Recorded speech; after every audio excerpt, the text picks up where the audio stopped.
Siko Yebisanga, Kabila Zaya Rwanda. Cholo Lobamabe Kabila comment? Ah, Lobangote. Donc voilà aujourd'hui, les comités, le bilan de Kolanga Benzoul, ils sont en attente au Kamoate, pour te bandir ma cambo depuis.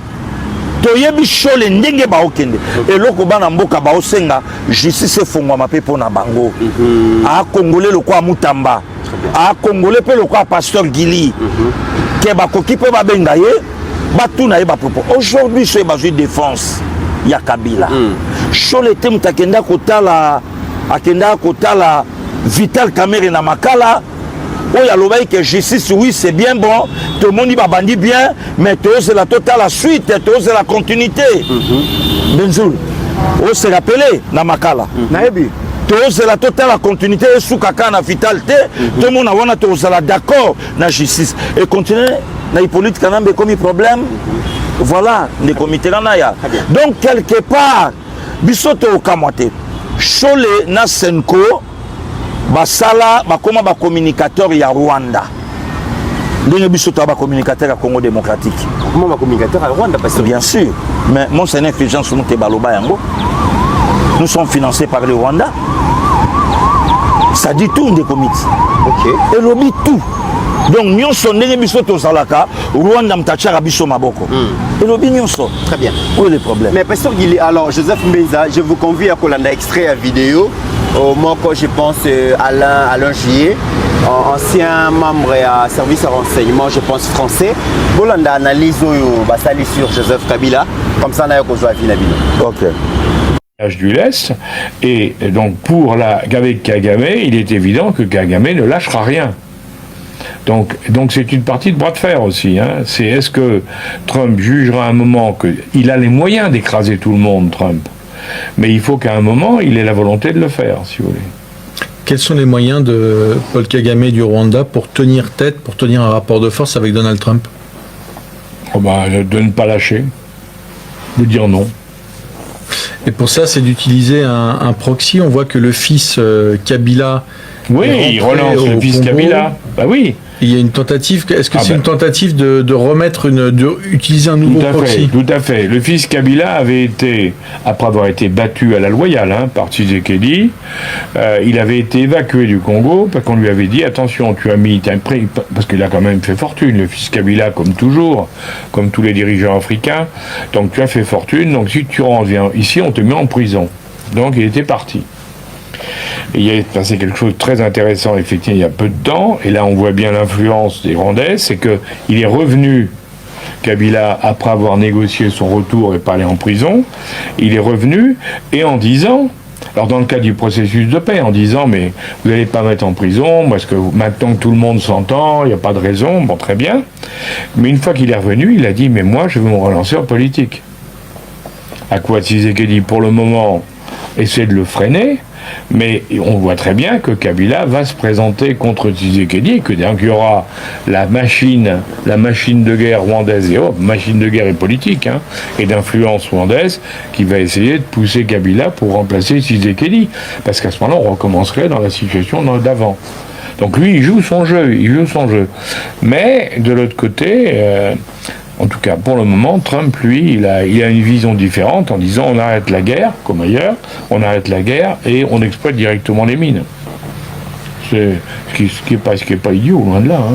Est-ce que c'est réaliste si Paul Kagame refuse de débrancher son proxy, le M23, relance la piste d'une guerre civile congolaise avec Kabila, et en fait, si ces territoires du Nord Kivu qui sont hors de contrôle de l'État congolais restent physiquement rattachés au Rwanda. Oui, c'est non seulement possible, mais Kagame, lui, a laissé entendre, enfin, pas lui exactement, il est trop malin pour le dire directement, mais par ses ministres, il a laissé entendre qu'il se verrait bien annexer une partie en disant, mais dans le fond, cette partie-là, elle est beaucoup plus rwandaise que congolaise, pourquoi on ne l'annexerait pas? Donc lui, carrément, il dit, mais moi, cette partie-là, je devrais l'avoir pour moi. Donc oui, on est dans cette logique de ce que vous dites, on est dans la logique de dire, du côté Kagame, de dire on va essayer de ne pas céder, on va maintenir des troubles là-bas et on va essayer de récupérer la zone Et en tout en disant c'est pas nous, parce que depuis le début, il dit c'est pas nous, le M23 c'est pas nous, mais tout le monde, l'ONU, tout le monde, c'est que c'est eux, on a toutes les preuves, il n'y a pas le moindre doute. Et d'un côté, il va pousser Kabila en disant deuxième solution, si Kabila prenait le pouvoir, je retrouve une solution consensuelle sur la partie actuellement en conflit au Congo. Donc oui, lui, il joue sa stratégie. Maintenant, la question, c'est qu'est-ce que peut supporter Trump ou pas? D'un côté, il veut la paix, c'est clair. Il trouve plus rationnel d'exploiter les mines sur place, mais est-ce qu'il est prêt à faire pression sur les compagnies minières, sur Kagame? Et il peut, parce que Trump, il a des... Joseph Mbenza, là au moins ce ne sont pas des Congolais, ce ne sont pas des talibans. Le Rwanda se servirait de Joseph Kabila pour remplacer le président Félix. Donc, quand on a Bongo, et dernièrement, quand Joseph Kabila Zalaki, dans la partie est de la République démocratique du Congo, il est passé par le Rwanda pour séjourner à Goma, à Bukavu. Est-ce que cette analyse tient pour dire que le Rwanda se servirait de Joseph Kabila pour remplacer le président Félix?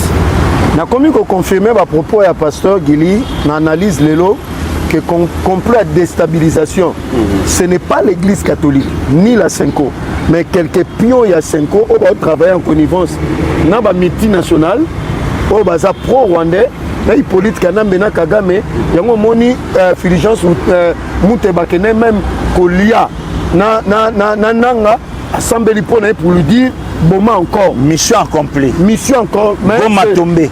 Goma tombé, voilà. Vous tombez, mais tout le monde va se dire qu'on faté. Chose n'était pas horrifié. Notre émission a un rapport, il y a les Nations Unies, il y a une ONG internationale.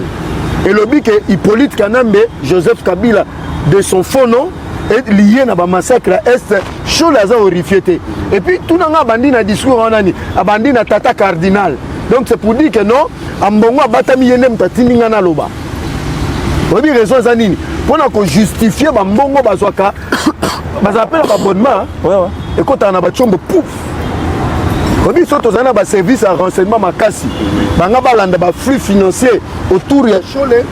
Non, bah service c'est ça. Mais c'est comme si on va faire montrer dans le monde que non, ça ne va pas en RDC, le régime de Tshisekedi contre le prêtre de l'église catholique. Il y a un monde qui est Maliboso.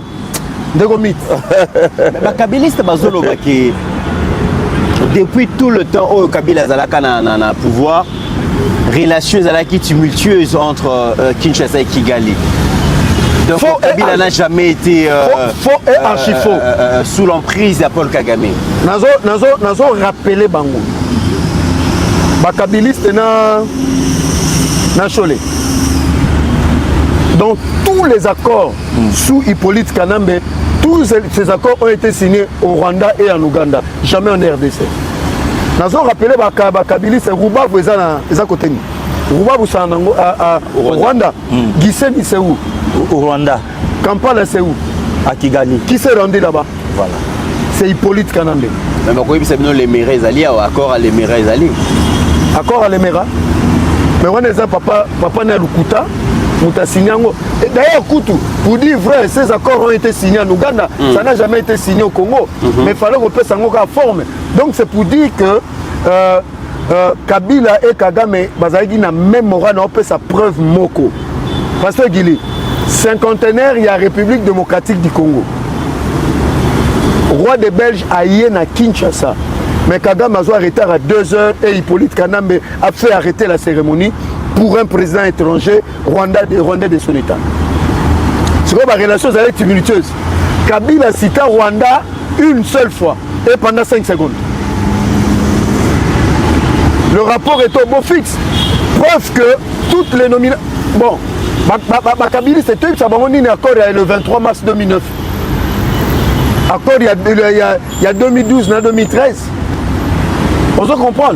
Donc c'est pour dire que les lois français wana oh makamana lobi on a raison ça congolais mais un congolais de surcroît à son côté l'année rwandais est-ce que Cholé a horrifié que Kabila pendant tout son règne a tongi Kingakati oyo cardinal a kenda ko visiter alobi je n'ai jamais vu un jeune couple. On dirait mbongo ngwe utaka na libenga ya mama ya Hippolyte Kanambe abandi malembe brique par brique ou bien mutazu mbongo na biso yi bien ngwe belé aketonga na kundelungu na kachamata na kingakati. Est-ce qu'il n'a jamais été horrifié? Est-ce que Yeshole n'a jamais été horrifié? Obi Shole sonne Olingos à l'horrifier. Naza capable de remettre na zone à Bissoawa, na Kinshasa. Ok, notala comment tu seras horrifié et d'aller voir ce qui se passe à Kingakati. Donc c'est pour dire aujourd'hui, tous les Congolais sérieux, les Africains sérieux, les gens du monde sérieux, d'ailleurs que Shole c'est un aventurier. Shole c'est un aventurier. Pasteur Guillet, est-ce que vous partagez le même avis? Le fait que le Rwanda chercherait à utiliser l'ancien président Joseph Kabila pour évincer le président Félix parce que le président Félix dérange maintenant l'intérêt de Rwandais. Est-ce que l'hypothèse que Kabila a été utilisé par le Rwanda pour éliminer Laurent Désiré Kabila? Il y a un à l'époque, il comité na 2001 2000 oui na 2000 2001 de ébaïté mais c'est quoi il y a un débat. Alors maintenant poser la question à Joseph Kabila na Rwanda, que dit la constitution na quelqu'un qui a fait 2 mandats à Siliciango net et puis na Bonis constitution Lobini. Si aujourd'hui il y a des débats, si aujourd'hui que Yemo Kabila na batunaye balobi 2028 azosonga na quelle constitution? Que dit la constitution? Bon, ce babi Kabila azosonga en 2028. Pourquoi Félix Foatik a pouvoir en 2028? Puisque le détenteur de la constitution a respecté Yangote, a continué à violer Yango. Mbalebele. Parce que y a des comités analyse ya mindelo ndenge basali mais bisoto kamata il y a des officiers congolais Mbenzul bakufa pour sauver Mboka Oyo contre les Rwandais, ils sont dans l'au-delà. Tu continues à kotanga bakombo, tu continues à koloba. Lui n'a jamais été horrifié. Il y a des officiers, il y a Mboka Oyo de comité. Donc Congolais nous savons que général ici bauma kufa na poisson. Congolais nous savons que Mamadou Ndala a coûté na biscade place on a été à la quiché. Je l'ai jamais horrifié. Congolais nous savons que Mbunza maba kufa na poisson. Je l'ai jamais horrifié. Congolais nous savons que le vieux Guillaume Samba Kaputo a kufa na boye. Mututo yebiango Jacques Bamoyen. Congolais nous savons que Nalobanine AKM Ogise Katumba Mwake a kufa na avion te.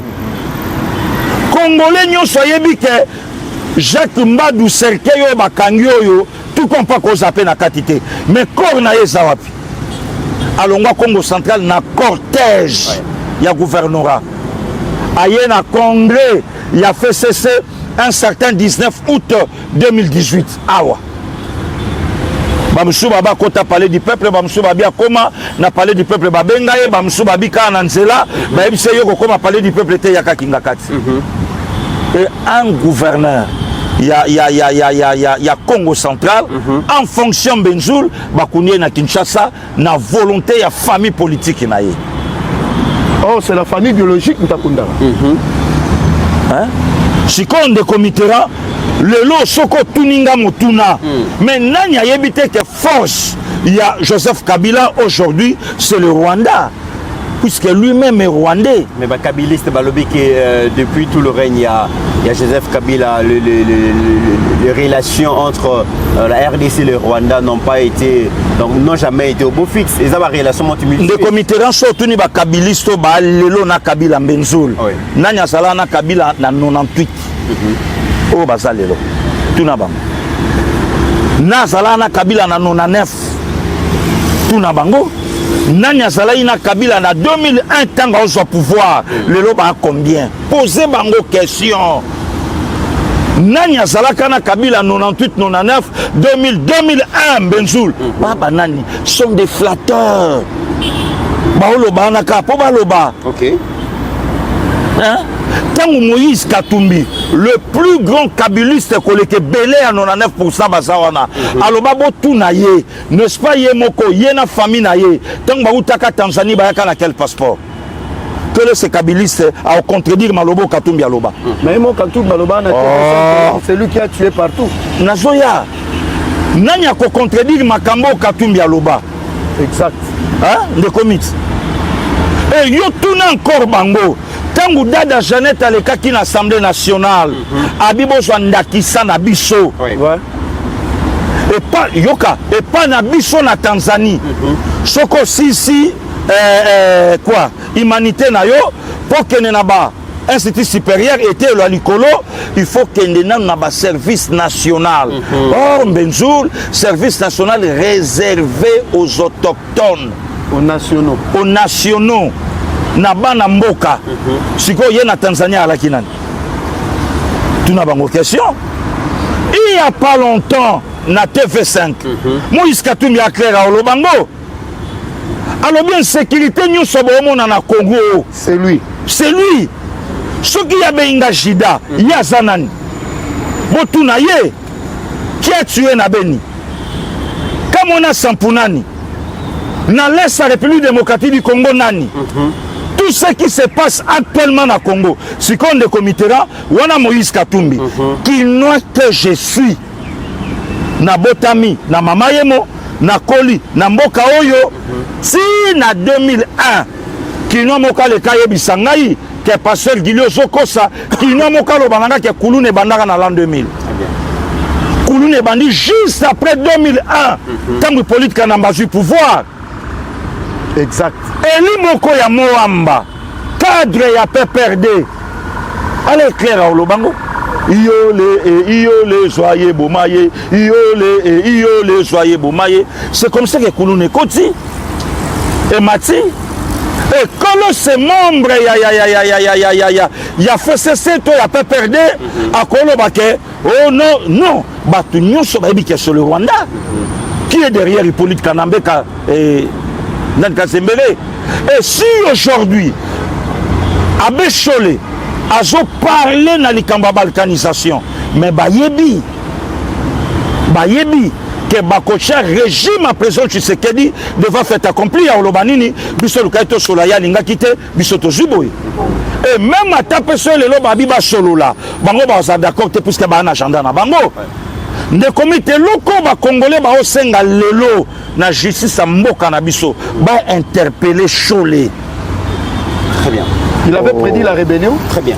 Bah, interpeller sur les pasteurs Guili. Ces 30 dernières années, Joseph Mbeza, parce que tu as la relation entre notre pays, la République démocratique du Congo, et la République du Rwanda. Relation à Ezalaka, Tozo le Belango, Moussouba Lobi, Timutui, Joseph Kabila, et Moussouba Bi, Ezalaki Kibongote. Mais aujourd'hui, tu as comment on a Makambuzo les cas. Ceux qui sont congolais, c'est la relation durant ces 30 dernières années, et ça relation basée sur la tragédie, basée sur le drame, basée sur ma crime donc indescriptible. Aujourd'hui, la République démocratique du Congo, à travers le FONAREV, Bazo plaidé pour la reconnaissance des génocides perpétrés sur son territoire contre ces populations. Ces tragédies qui ont visé l'anéantissement des communautés entières trouvent souvent leur origine dans des motivations économiques. Pillage à ressources nabiso, exploitation illicite à ressources nabiso, mais aussi les abangés à contrôle territorial. Ceux qui ont vu par exemple Makambweleka na Mwenga, Kasika, Makobola, Kamituga, Kishiche, Tingi, Ruchuru et tant d'autres localités, donc ils ont porté encore ma trace, il y a ma crime wana, ma Congolais, ma comment na Kanda, ma comment na habité, na expliquer on n'est nini. Mais nous sommes les cas sous silence, complice de la communauté internationale. Pendant 30 ans, Bakonzi Mboka, Obaneko Jérébiso, Batika la Koloba et le côté. Aujourd'hui, la République démocratique du Congo, à travers les FONAREV, est comme mené bon plaidoirie pour la reconnaissance internationale de la tragédie d'Iwana.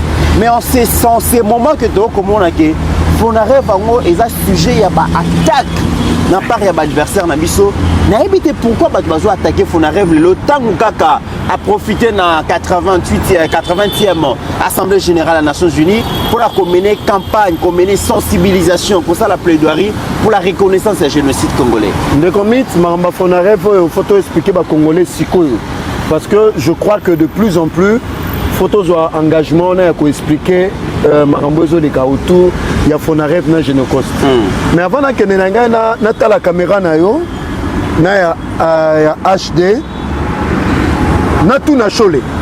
Mutuna ka moko. Est-ce que tangu le 6 combattants au pasteur Guili Nanga Toyebi, ils ont été brûlés vifs par Kabila. Est-ce que ça là annonce il y a 5 ans que vous êtes horrifiés? C'est juste une question. Très bien, on avance. Parce que ça énerve, hein? Parce que Bisson est aussi bien acte horrible et Hippolyte Kanambe. Très bien. Mais si vous avez la bimission d'être moi la malade, ou Bisson est au Salemabé. Oui, comme il nous quitte. Ok. Hein, pasteur Guili? Moutasali Bino Mabé. Moutabomi a Yibi Bino. Mais Chole vient vous dire que Bino n'est pas au Salemabé parce que vous condamnez à mort.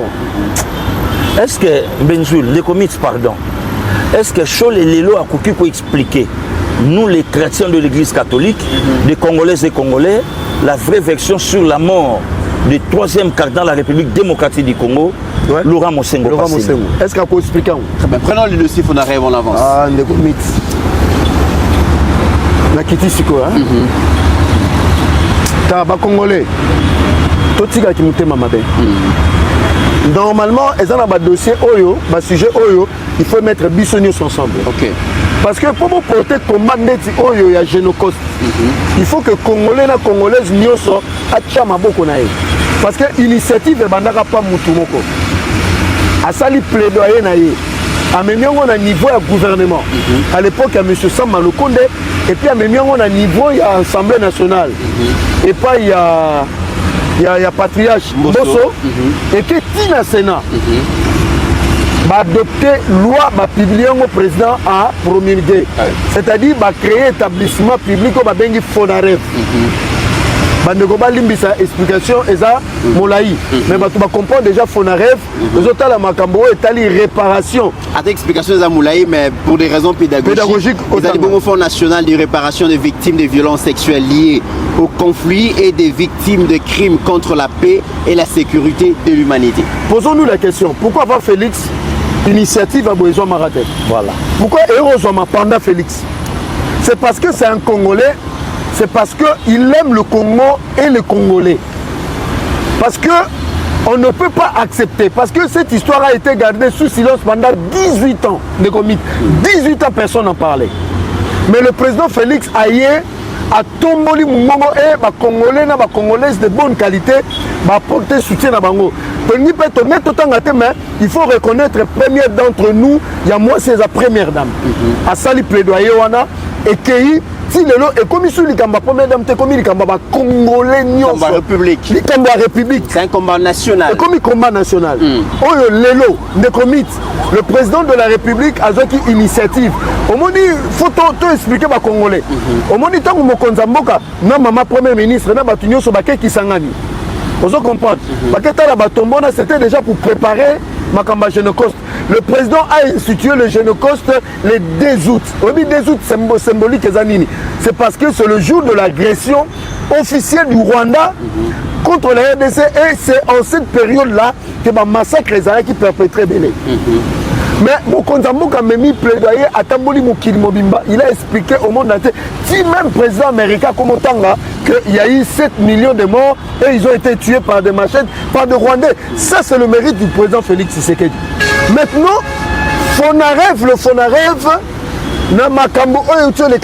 parce que mon assemblée générale, les alliés va décider le monde de Bayaka. C'est la grande question. Pourquoi le Fonaref a choisi seulement tenu à 80e assemblée générale et à Nations Unies pour faire cette vitrine?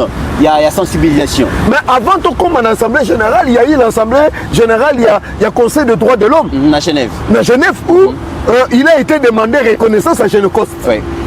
Donc c'est pour dire que comme il a un niveau,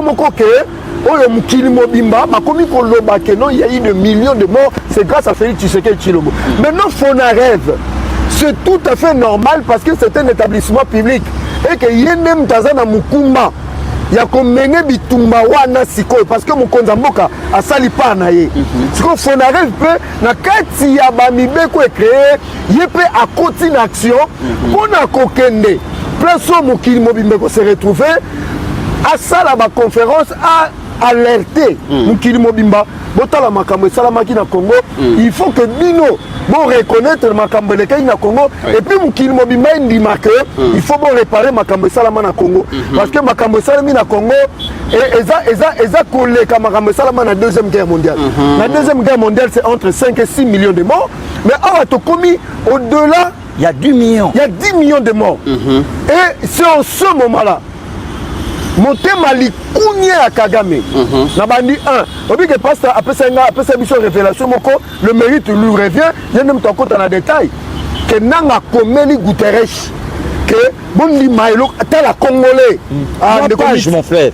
3 pages. Parce que yo n'aime pas développer ngo. Et ça n'a pas congolais. Hein? Baso bunda pour que reconnaissance il y a jeune coste na ben fort il y a Fonaref et ça la maté ata yo moko de commit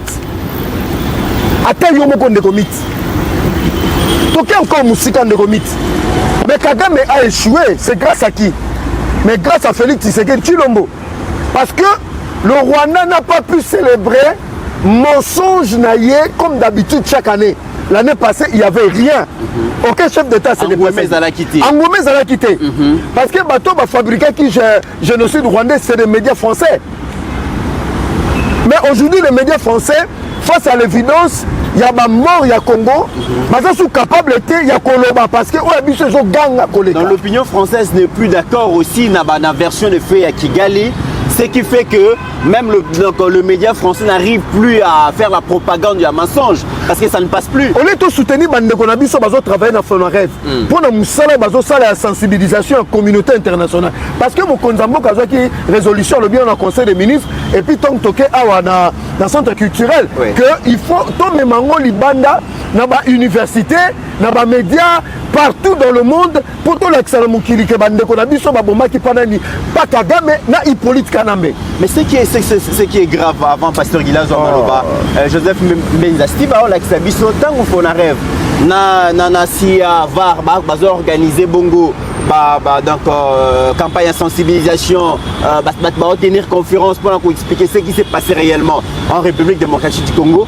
Très campagne pour la koloba ki makambo nyonso ba congolais ba ye koloba awa bondima yango te eza lokuta Steve Azola kisa makambo ba rwandais ba bane ko sala bongo na New York. Donc ça prouve quand même que initiative au Fonaref va jouer donc ils initiative moko et comme ko déranger bongo l'opinion rwandaise. Laissons attirer. Pas ça qu'il est. Biso de tirer l'hôtel mais la dossier génocide rwandais. Mais pourquoi on est taliban? C'est parce que Bangonde, Bazaba criminel Babomi na Congo. Et que l'élo Fonaref. Parce que au moment où Kagame a tiré la condimate, initiative à Fonaref et Kosalama. Kagame a tiré la condimate que les Congolais patriotes à Fonaref, comme à niveau New York et partout dans le monde, le Benama Kamwana. Donc ce gars est au côté Bitumbo parce qu'il a senti que bien côté. Donc Fonaref est bien côté à Kagame. Et le jeune cause sera reconnu dans le monde entier et les coupables seront jugés, condamnés en premier Kagame et Hippolyte Kanambe. Joseph Mbenza, beaucoup de gens disent que la République du Rwanda est vivaka sous la perfusion financière internationale et vivaka bongo na le côté à génocide ou yobango la vanda yango comme vérité alors qu'en réalité ils allaient sous vérité les lotés et que campagne au Fonaref va mener pour la reconnaissance internationale. Il y a génocide les a eu perpétré dans la République démocratique du Congo et que même c'est la Rwanda ba dossier et que même c'est la Rwanda marché et que même fond au Rwanda banego doit partir par là et que ça la couper parce que en faisant cette sensibilisation la République démocratique du Congo recherche aussi la justice et la justice implique la reconnaissance aussi à responsabilité. Il y a auteur et génocide douana. Alors Kagame connaissant que c'est un danger pour lui et a misé pour que vraiment initiative n'y soit chez Fonaref et Simba. Le côté naé. Pourquoi que Simba? Parce que Kagame a versé le sang des innocents, des enfants et des femmes qui n'ont rien demandé que la paix, d'aller au champ, d'aller à l'école. Comme a dit Chancel même à la justice de Dieu, il y en a. Et il y a un moment où ils sont encouragé Fonaref. et de dire aux Congolais et aux Congolaises, peut-être Fonaref peut non, ils ont présenté bien dans l'opinion congolaise, pour bailler que non, au-delà de tout ce que nous sommes en train de faire, il faut soutenir Fonaref. Parce qu'on a poussé à Kenemwa Moussika. Pourquoi l'opposant va le à Fonaref? Parce que Fonaref est là comme Tshisekedi, ils ont comme nation. Mais quand il s'agit de valoriser Moussala Fonaref, pourquoi va te donner Bakanga Mounogona Bango? De mythe. Les Congolais voient que Fonaref ezali et puis Lukuta nyonso bazona bana ba réseaux sociaux. Tomoni ba Rwandais comme d'habitude va utiliser nos frères congolais. Va sous-traiter bango pona koloba ke bandoka Fonaref bazwaka boye bakendaka boye bakendaki bo nyonso wana eza Lukuta bazolinga basali pour ceux komoni ba Rwandais. Comment utiliser les Congolais pour attaquer le Congo? C'est que le Rwanda est malade. Mais curieusement, les journalistes vont s'attaquer dans la Fonaref. Et les journalistes vont faire la propagande. Il y a M23 dans AFC. C'est tout à fait normal parce que c'est des gens qui, dans un prédit, ils vont exposé à professeur Isidore Ndaïwel. Les Akibongo le 24 septembre à New York par rapport il y a expo, il y a conférence où ils ont organisé dans les Cambodges, il y a reconnaissance, il y a génocide, il y a RDC. Pasteur Gili au répéta Kayango à qui veut l'entendre Makambo Maleka na Mwenga, Kasika, Makobola, Kamituga, Kishiche, Tingitingi, Rutshuru et tant d'autres localités. Des Congolaises et des Congolais ont été violés, massacrés, torturés et aujourd'hui ils ne sont pas prêts, nous ne sommes pas prêts à oublier cette tragédie, ces drames. Et la meilleure manière pour que Makamo se reproduire les sociétés et c'est qu'on mène sensibilisation ba congolaise na ba congolais ba yeba Makamo elekaki ba yeba cause nango justice et salema et surtout à l'international bato oyo ba alimenta ba conflit wana et c'est ba reconnaître ba mefo et salema pour que Makambo et les gars et répéter les sociétés. Malheureusement, le Fonaref aujourd'hui fait l'objet, il y a campagne de diabolisation, fait l'objet, il y a campagne, il y a sabotage. Pourquoi? Parce que le Fonaref mène la plaidoirie pour la reconnaissance à l'international. Il y a des crimes perpétrés dans le Canabiso. C'est comme les commettants.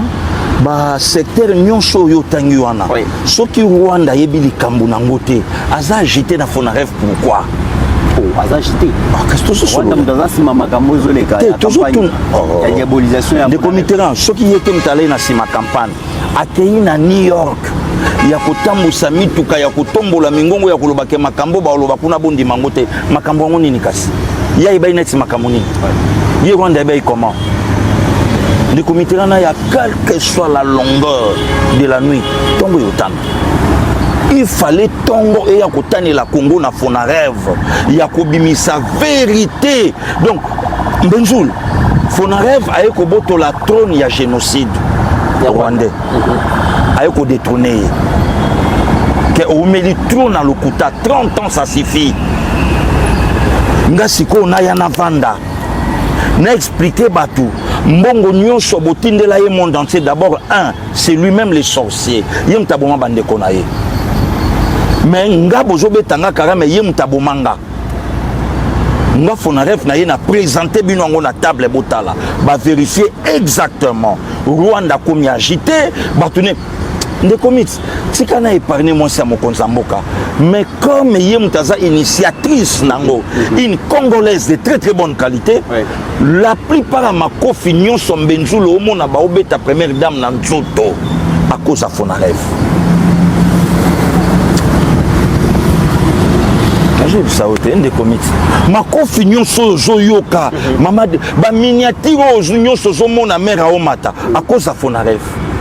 Sikoyo yotuna elobi na ngonde konanga Joseph Mbenza ba opposant ba politicien congolais bazawa pi lelo pona kotombola Fonaref oyebi pourquoi Rwanda o barré route na Fonaref ayebi ke makambo yo mute omemanga na boloko makambo mute omemanga na ba réparation makambo mute omemanga na makambo ebele donc oyo kakama baloba ke non lokuta il y a génocide il y a Rwanda il y a kana sincère boum 29 à 30 ans après génocide.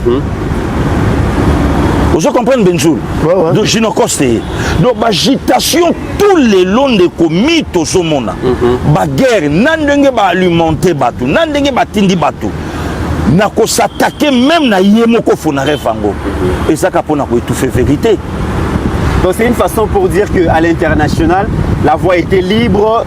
Rwanda, Azalaki n'a concurrenté. Génocide. Azalaki n'a adversaire. Génocide. Et Azalaki libre et à cause de la campagne de sensibilisation à Makambo italien. Mais aujourd'hui, qu'il faut partager un marché dans la République démocratique du Congo, ça devient un problème. Des comités, ils ont pensé à la génocide à 6 avril 1998. Oui, bien plaire, Nango.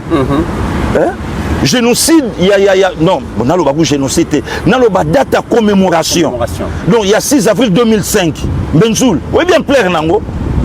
Il y a 2013, en plaire Nango Yebi. Il y a 2017, président Bazouta de partout, Baokita Kigali. Projecteur, vous avez braqué sur Kigali. Braqué sur Kigali. Oui. Et ndenge baoya wana kozonga na bango za maboko mbale na makolote, baotika. Baotika projet ndenge na ndenge na lobby ya pour réparer ba drame les kawana pour mais maintenant que la République démocratique du Congo s'impose à travers activité initiative ya Fonarev, ça devient un problème. Il fallait le comité Ranaya tuna Senko Boala Kawapi depuis 2001 sur 2018 potoye ba Rwanda comme agité le quoi vers des terres ba juisel ba bois lié. Voilà kawapi. De comité là ya to banda ko talango na ba chaîne na bapaya. Jour à génocide le 6 avril 1994. Or bato bazogumba mela le sanguinaire Mobomi Yemoko. Na parrain na ye tata na ye France le bi nango mon frère. France. Bato bazogumba mela. Pourquoi je dis que c'est la France? Le comité le 15 mars 1994, arrivé à François Mitterrand na Kigali pour nous mettre ma dernière clause pour renverser Juvenal Abiyarimana. Quelques semaines après. Et aujourd'hui, avec Benjoul Robert Alisola qui s'engage au toile Inganayo, on est bien que ça dans le monde entier. Oui, bien locaux et ça là. Et aujourd'hui, première dame avant de oui, que nous sommes pas la maman Denise. Nous n'avons pas lobé dans ma cambote. Mais après sa réponse, il y a des dictateurs où nous sommes dans le bac c'est une rwandaise. Ouais. Enfin. Mais comment expliquer Pasteur Guéli, un journaliste prénom comme Steve Wemby, et qui n'est choisi que le côté je ne sais pas, mais comment expliquer cet acharnement à Steve Wemby dans les Cambodgiens Fonarev? Parce que ma plaidoirie Fonarev va comme ça là, à relayer à Kayangote, à divulguer à Kayangote, mais à comme champion, n'a qu'à diaboliser, n'a qu'à diffamer, n'a qu'à salir bon Fonarev. Initiative des années. Non, Azako se salir, pourquoi? Puisque Bango va payer na yango, de même avec les Cholés, de même avec les Perrault, tous ces mondes. Mais Rwanda? Oh, mais des comités, tant que Paul Kagame a la claire à Olobake na Obunda na Congo pour un espace. Politiquement, cela veut dire quoi? J'ai pas de traître ici au Rwanda. Ouais. Rwanda partout, Pasteur Guéli.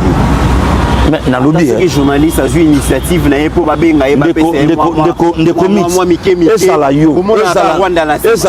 ezala Benzoul, ezala Mama Pascaline, Moussalo le lonko la pia biso ezakaka, même na bandako to fandaka, soko fando monaka muke makanisi. Papa nini, ozo kanisa makambo. Paul Kagame lobi boy, aloba boy pona nini. Bon, tant que ça génocide, espace est à la raté. Tant que bomaka ba tuti na ba utu. Espace est à la raté. Mais tant que on a cadre bitumbate. Je vais utiliser les Congolais pour combattre ma belé na bango, na bandeko na bango na Congo.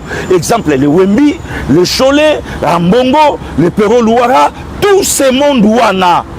Na ko utiliser bango pour babundisa Congo. Nanga 3 pages. Nanga. Na kobundisa bango po babundisa Congo. Voilà la vérité. donc bakozala jamais sui po bayebi ke Rwanda aza kaka na COP moko génocide soki jinoko seye koboma génocide Rwanda ekufi. Alors vous les Congolais omoni COP bananga baosa elobi nanga tande ko nanga Benjoul merci nanga bino bozala po bopesa forme. Est-ce que kotala nanga kosa rébellion kotala nanga na makila rébellion mais bozala na po bopia forme ya oboma bandeko na bino ba Congolais ezala ngai te ezala Rwanda te mais ezala yango moni ba shole ba mabe et puis shola ke bakanenga tambola kana mo comme ça au carburant même atana ba station à cause ba coup même na bato bato ba okanele mabe bah oui non yebisa odo yango zo mona shole lelo à cause à lokwa ba père Robert te à cause tambola lokwa ba père Jean te ke amoni lisanga batu akitisi pe jeep apesi bango mbote bandeko likambo nini bo batela kimia botika mobulu bo kontina nzambe ko shola ko sa ngote shole fo ula kaka nenga ula kawana camouflage véhicule fumé shola ko ya jamais na victoire akitisi beshole tu li konda bwaki ou bien tei bande osa a osala ngo ata mokolote elo banango bandeko nanga Équateur ayebi kenga na kota kope moko ya eyoma ya drogue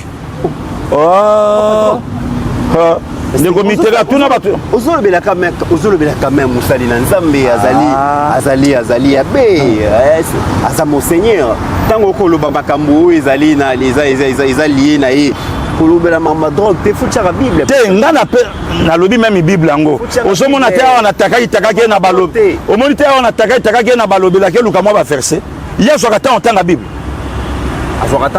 est-ce que Cholema azwaka ntan atangi bible alimboli même atangi bible olimbola ngote même ata baverse ya pesi ndeko Mitterrand luka debanga na ye ata na martyr ata na 20 mai ya na Tob aya même na Louis II ngai kaka ta Nouveau Testament oyo na ba fermissement na jui na ba 4 lois spirituelles comme ça to potana na ngwawa omona ke abetaki ka ba wai ouais babi opozaka trop politique lokola droite attaque cardinal à mbongo yona mbongo différence ezali te pasteur Gili trop politique comme les cardinals à mbongo très politique le comité na kanga parenthèse show le trop politique batu bayebi bango bazukop batu bayebi pasteur Gili frère oui. mais combattre IDPS ya kaneko telemana na siège akendaka ne ba marche abwaka na ye ba track na sosa na tumbaka ne ba pine akimi na bato yo na tumba na bango ba pine bazwa masasi bakufa na kotanga bango na bakombo na ngilingiri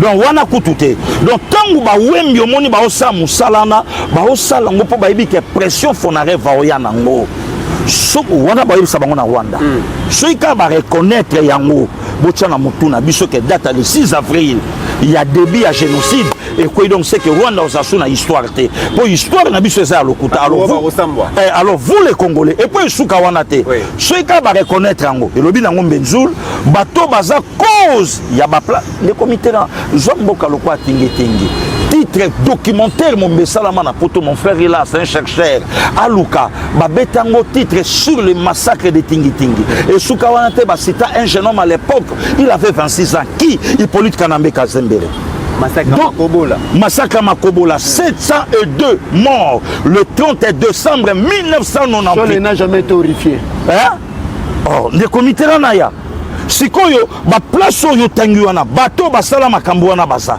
siko Kongo lobi ok lokola baboke chu balelaka lokola bato belé bana poto balelaka ke Chilombo azoboma bandeko na biso ba Congolais binoka miziki binoka kaboy Chilombo azoboma ok problème ezate Chilombo pena bandeko na ye ba Congolais ba présenter yango libanda comme ça libanda baloba babe o Chilombo zo wanga na pamba na ba Congolais eza cop na yote na 96 yom to sala masaka tingi te na 1998 question to sala pe masaka oya makobola te place boy oya bakishishe babomaka plus de 200 personnes en machette que yom to sala ka ngote tala ba preuve puisque chaque fois total la bande ko na biso ba okufa to mona yango mais lelo sko fona rêve telemi a déclarer justice et zo soir Rwanda pourquoi très bien pardon les comitéran wana babiloko kaskito mtaya obetango non moni sikoyo bazui mama Denise wasale saka box songolo ye na tongo kuku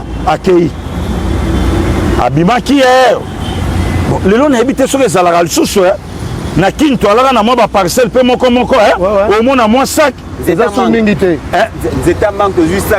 makola ndeko mitterrand ata ovandaka na lupangu wana te mais soki omoni kaka sac wana okotaki oluka motu image na liboso okende kaka nameka bawana na ngai boko eza makasi nameka kaka malebakento sebimi sikoyo bango bazwi sac wana batiango mama Denis Nyakeo mpo na nini ye moto aye kokweyisa bekai na miso na tongo na kutana nanga koma ndeko wana te wana biloko mama Pascaline na mama Jetou papa ake otambole na 10h luwara ye tiktokese akei abula lusini bibi aye Denis Nyakero akei abeti tour wembi aye kikiki gouvernement moto ekomi kofinanse Denis Nyakero fon akei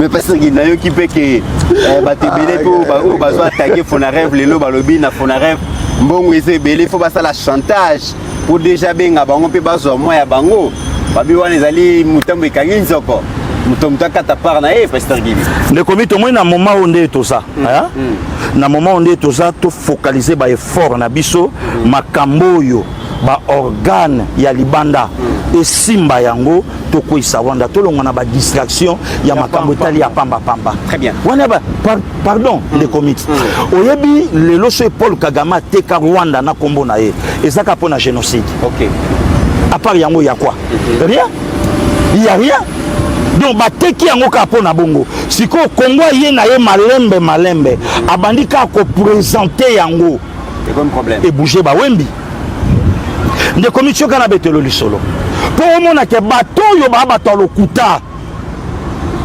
bato bavandi bake koyokana babimisi eloko tala bapelisi moto samulinga omoni te olie baloba ta première dame abeti mais omoni te ministre ya jeunesse abundi na première dame ya RD Congo nde place opesa crédibilité na wembi nde place opesa crédibilité na Pero Luwara nde place opesa crédibilité na type moko na omona atelisi ka elongiso na États-Unis azali bayebisa inga alataka baveste mambalukuta nde bato oyo opesa crédibilité bango wana ndeko Mitterrand moto oyo opesa la crédibilité diongo moto aotute mpo na Pasteur Gili atie mpe kombo na nga na kati nde moto opia crédibilité tokocontinue kokrie justice mokili eyoka tobeta lisolo ya juge unique na veuve mama wana jusqu'à ce que bakorendre justice na bamassacre nyonso oyo esalama oyo ndeko Mitterrand atangi voilà très bien Joseph Mbenza concluons l'émission to chité na dossier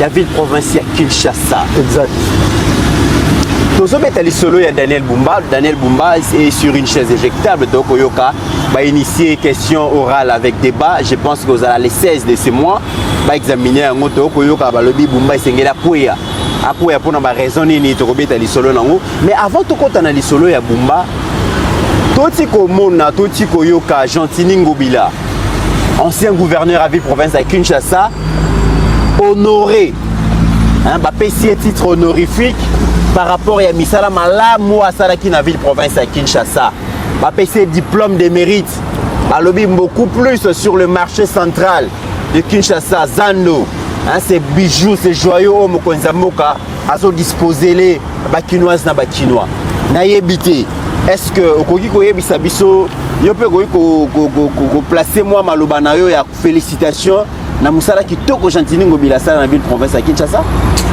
C'est une question technique. On va expliquer les Kinois, les Congolais. Ouais. Mais pour des raisons pédagogiques, les Congolais sont bien. Toi, on a Fonarève et puis toi, on a Genocost. Oui, c'est important. Fonarève, les établissements, Oyo, ils ont promouvoir Genocost. Vous comprenez? Ils sont liés. On ne peut pas parler de Fonarève sans parler de Genocost. C'est que Genocost pour Batouba Yebango, il faut au ganga. Mais pour tout ganga, il faut que Fonaref ait la Kovanda. Et puis Fonaref, il faut pas en Kimia. Ce qu'on va comprendre que ce qui va déstabiliser Fonaref, dans le mensonge, dans le Kouta na bango, promotion à Génocos et Salamate. Et on a tous les Congolais bas à l'anglais, bas soutenir les compatriotes. Pour bazo ça na niveau Fonaref. Nous sommes bazo raconter wana no lobby, bazo luka mo chop chop, bacha bango ka, yango to senga pe na DG, na bato nous sommes bazo travailler kuna, hein, bas à la makasi, bas CDT. Bon, ngai kutu mbenzula ndeko mix na luka na kota ta na contact ata ya membre moko ya Fonaref ango. Na luka vraiment na kota contact soki ndeko moko ayebi ata ndeko moko asala kawana. Alors batake pasteur Gili azoluka ko tata contact ata na mutu moko. Très bien. To mekata to solola. To zwata ba élément po ndenge to obeta boloko to yebi pe bangote. To mona pe bangote to kutana pete na onyo soto zoyoka. E ko meko chapso na mo ba mbrema mena oyo ndenge to yebeli. En tant que patriote. Tant que ba patriote to yebi ke bazolukela ka bango mindondo. En tout cas, ndeko ayebi membre moko asala ka kuna pe atanga numéro. Très bien. Tous dossier. Merci ndeko mit. Na ngina expliquer ba congolais. La Constitution, l'article 2, il est dit ceci. La RDC est composée de la ville, province de Kinshasa et de 25 provinces. Pourquoi législateur à Tchakiango? Parce que Kinshasa est un statut particulier en tant que province et capitale. Donc à ce titre-là, Kinshasa est une province, mais il ne faut pas que la province nyonso. Parce que ça siège, il y a une institution. Ça c'est de 1. De 2. Kinshasa est dirigé par un gouverneur.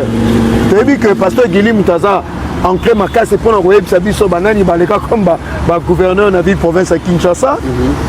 Mais Tobeta Lisolo, il y a ces 20 dernières années, dans la ville province à Kinshasa.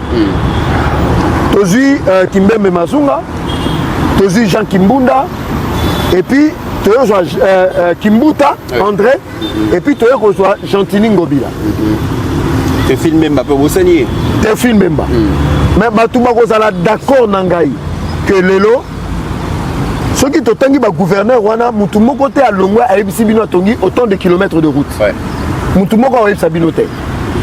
Mais tu es à l'époque, il y a Gentil, il y a Kimbuta Sali 12 ans. La ville province à Kinshasa. Il y a beaucoup de gens qui ont dit que Loba que Mokoyo et Tikala Obongate. Bisogno Sotoé bien. Kimbuta, à son époque, bénéficiait de 10 millions de dollars par mois de l'Union européenne et 5 millions de dollars du gouvernement central. Il semblerait que même cause à l'UA, il y a Ndekonabiso Daniel Botetti. Et ça lié à Makamboana. Parce que Ndexara Kimbuta, Ngobilaye en tant que gouverneur a sali presque 5 à 6 ans. A bénéficié d'un avantage de belé à gouvernement central, Moutalobate. Ici, dans le chiffre exact. Et puis total la gouvernance au lobby que de Konabiso na ba PC nini ngobila. C'est pas PC diplôme de mérite. Diplôme de mérite parce que ça ni musala malam na dit à Tongi.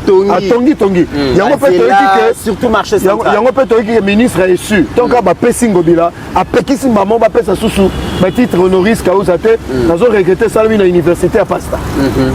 C'est ça le regret. OK. Maintenant Tokota.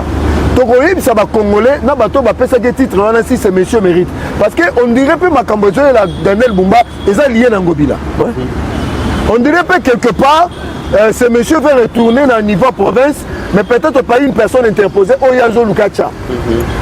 Babi surtout marché central de Mouté Pessier parce que le Ngobila ça qui copte il fallait yende mta gérango pendant aussi longtemps. Très bien. Oui parce que ça que copio créé oyebi ba rouage nango mais mutu mususu soka yo za mal à l'aise voilà parce que mutona otimbela oh lelo Daniel Bumba timbeli ça rendu mal à l'aise Ngobila faut to ba vérité mais zo la biso na bi ke bangambo ya olobeze belé banzela mambe belé mais zo la biso ra dossier marché central marché central écoute combien lobby torozonga banzela très bien mais pour votre information Gentini Ngobila en 5 ans a tongi 57 km de route construite et réhabilitée. 57 à Pamba en 5 ans. Mais na banzela on appelle les lognoso ils allaient aller sous-souter. Pour votre information, Elenges à 4 km a coûté à la ville 24 millions de dollars américains. Au lieu de 4 millions. Au lieu de 4 millions. Et Toboki paie déjà. Et Toboki paie déjà. Torozon de l'ango lobby. Mais toqué dans le marché à Zando. Marché à Zando, pour Batoubaïba historique, il y avait un certain Hassan. oyo akopéraka na Jean Kimbunda botala bato bayina mboka bapesa marché ya Zandu atonga yango modernisé pendant 25 ans. Le monsieur n'avait construit que 120 comment dirais-je, pavillon, boutique. 120. Le monsieur gagnait par boutique $3,000. Multiplié maintenant par 120. Kimbunda a zon mongo ya yé. Pour la ville, pour la bakinote. Et puis ici, je pèse bien mes mots. Donc parmi bateaux, il fallait bakanganakin. Bakimbunda bazana kat. Bajan Kimbunda. Azon mbonga tikane. Mobilaton wa yebo yé pas zikop. Il y a modernisé ça, mais ce qu'on peut procéder, il faut pas benga Hassan. Hassan a 19 ans. Il lui restait 6 ans. La personne qui s'est opposée, qui a dit que cette bêtise devait s'arrêter, c'est le président Félix Tshisekedi. Bazwa Hassan, pouf, Akenda. Mobilasko Atigali a fait vert. Il y a Rotonga Zandu. On a démoli. Babandi Misala. Mais pour la Misala, passe à Gili, Bakino Bayoka. Au lieu de ville à financer Yemoko. Au lieu que ville a une entreprise à Tonga, mais Mobila a créé ce schéma. Les Congolais ont place malheur ya Boumbezali a créé ce schéma, le bien ça les Français te concéder. Mais ce schéma tant que na Congo, c'est un partenaire sans budget, même pas $1. Ce schéma a tiré la Tonga tel toilette était à Kinshasa. Donc au niveau construction, ce schéma a tiré la Tonga. Mais si un marché à construction, il y a le plus grand marché moderne et Afrique centrale. Mais ce qu'il faut qu'on soit le contre. Oh, dans le marché public, le big, il y a 30%. Ouais. Mais ce schéma a 0%. Violation, on a pêché la ligne à mon attaque en Amisu. Parce que Moutachabwa là, Moutama Indombe. Faut te demander la vérité. Mais j'ai la ligne à mon attaque Nicolas Kazadi. À mon attaque Tony Mwaba. Token de Liboso. Donc on va contracter marché dans ce schéma. Il faut que Luka Bank a financé, que ce soit Sophie Bank. Au moment où il y a la vérité, Sophie Bank. Sophie Bank a le dit, ça va, on a ndimi, na foutabino, mais il faut garantir que nos ça lui contrôle l'angaï. On est ce schéma, on ça appelle ça 30%. Mobile à lobby, t'es ville, t'es bandozone, ça le contrôle. Bazu, on va bengi taxe, il y a consommation. Taxe sur la consommation. Donc, ma crédit. Babylon Onyo se bozo mela, bozo lia, mais bango déjà kenda na refuta nyongo. Donc Nengemoka na Gopass. Nengemoka na Gopass. Très bien. C'est 800 000 € par mois et ça vaut $1 million. Oyo, lelo, déjà kafutara. Et puis ça la mandeni. Bah ça là déjà système logiciel.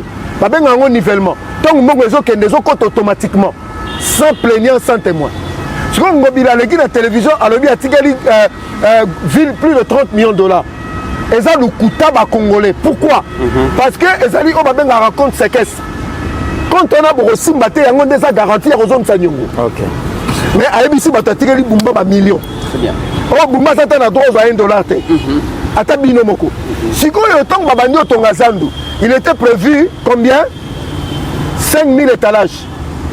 Il y a montant haut, il y a construction. Mais pour vous dire vrai, il y a 1500 étalages. Au lieu de 5000. C'est bon, moi, 3500 étalages. Ma foi sceptique est zate. Parking est zate. Vous comprenez, Bandeko? Si on commis gouverneur, na place, il y a Daniel Bumbosani. Mais en toute sa question, on a un budget à combien pour te payer ça? Le budget premier, selon l'information, il semblerait à $50 millions. Pour construire un marché. Pour construire un marché, mais évoluer comme il y a $90 millions.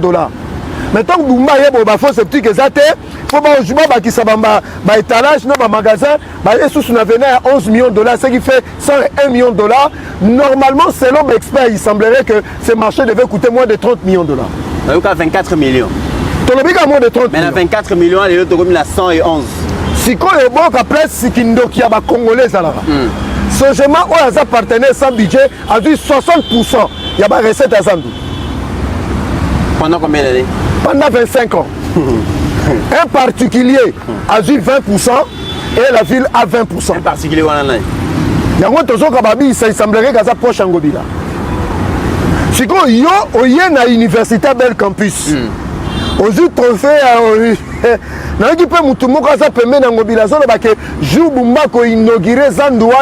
il faut pas Ngobila ça la tient. lelo liwa ya bumba eza pe lié na zandu sikoyo yo za gouverneur bumba lelo aza ko renégocier contrat wana po ekota en faveur ya ville yango tozo tuna yo même député national député provincial soki Aubin Mukano soko be Mukano est-ce que oza la réalité ya makambo na uti ko yebisa yo très bien wana za dossier ya Daniel Bumba to rezo ngolo bi faute il est temps et l'autre fan de la nos prédécesseurs na ye Gentini Ngobila pasteur Gilo oyo ki likambo ya marché oyo ya magui ya escroquerie oyo soki ba information sur Mbenza APC za livret c'est très grave mais au-delà de ça alobi ba récompenser Mutoyo à escroquer bakinoise na bakinoise mais c'est quand même grave pasteur Gili de comité mutumoka le kan na télé aloba na biso sauf imprévu zan de kosila na novembre 2022 et puis au sauté 2023 deux fois 2022